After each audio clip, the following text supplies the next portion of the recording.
Been involved from the peace movement from the days of Ira Sanpurel and Joan Baez back in the late 50s.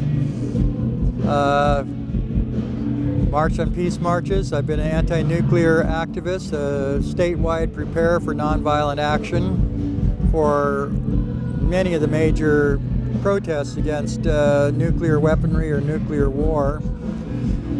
As a traveling medicine show in the world's first solar-powered theater, goes back to 1982 when I did my first solar projection of a film slideshow on the walls of a utility company, Pacific Gas and Electric Company, who was then engrossed in building Diablo Canyon Power Plant.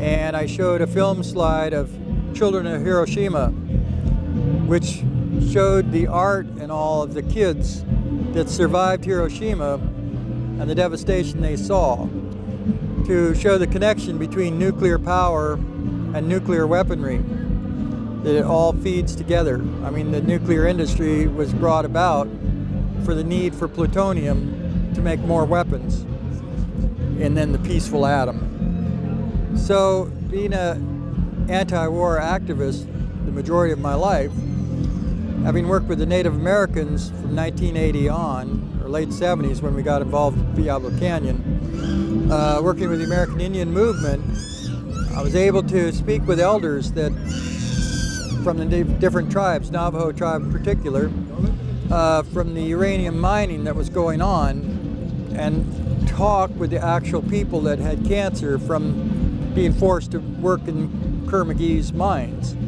And the devastation of the nuclear waste slurry that the dam broke and devastated their land, that I put together this show to be able to go about preaching my same stuff, but a revolution with a velvet glove, say. So it became less of an anti-nuclear show and a pro-safe energy show. My thing, having gone off grid in 1980, as I protested the power plants and stuff, I was immune to the talk show hosts and stuff that denounced the protesters as going home and turning on their electricity. No, not me.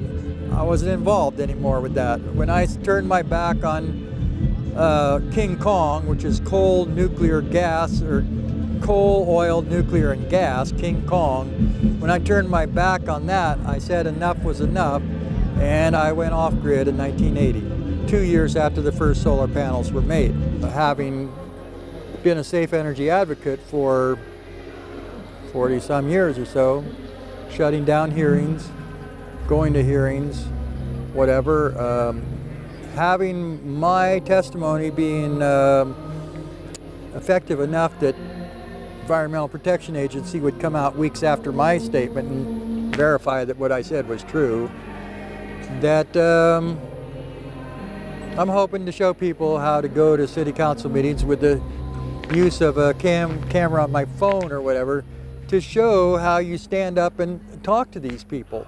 You know, it doesn't have to be violent, but we have 3 or 4 minutes supposedly of public time to come and address the facts. Work within the system and be the gnat and the frosting that it's going to take. We can't take no for an answer, and we can't be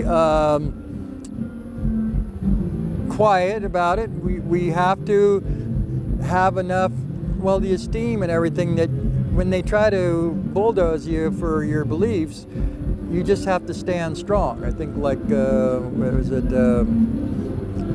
Well, like you say, the limb of a branch or the snag of a bush on a river stream. As much as the river goes by and blows it this way or that, we have to stay deeply rooted and entrenched in our beliefs. And with a good heart and with love, a love for humanity, a love for future generations, like the Native American principle of loving and living for the 7th generation. This is not the 7th generation. The 7th generation is 7 from me, from my time, 7 from you. That'll carry us on to the 7th of them.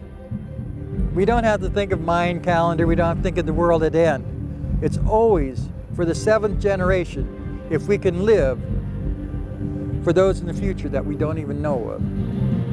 by taking care of all of our ancestors, such as the trees, such as the rocks, such as the stones, such as the water.